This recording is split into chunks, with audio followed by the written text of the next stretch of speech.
প্রিয় নেতার জানাজায় শরিক হতে কান্না ভেজা চোখে উপস্থিত লাখো ভক্ত ও সমর্থক। আর এতে নেতৃত্ব দিচ্ছেন ইরানের সর্বোচ্চ ধর্মীয় নেতা আয়াতুল্লাহ আলী খামেনি। চোখের জলে শেষ বিদায় জানাতে বাইরে তখনও অপেক্ষমান হাজার হাজার মানুষ।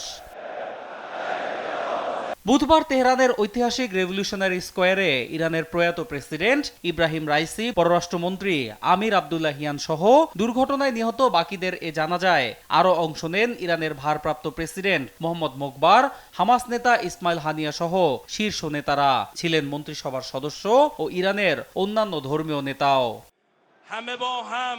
জানাজা শেষে সর্বস্তরের মানুষের শ্রদ্ধার জন্য রাইসি সহ বাকিদের মরদেহ নেওয়া হয় তেহরানের ফ্রিডম স্কোয়ারে। প্রিয় নেতাকে শেষবারের মতো বিদায় জানাতে সকাল থেকেই সেখানে জড়ো হতে শুরু করেন লাখ লাখ মানুষ।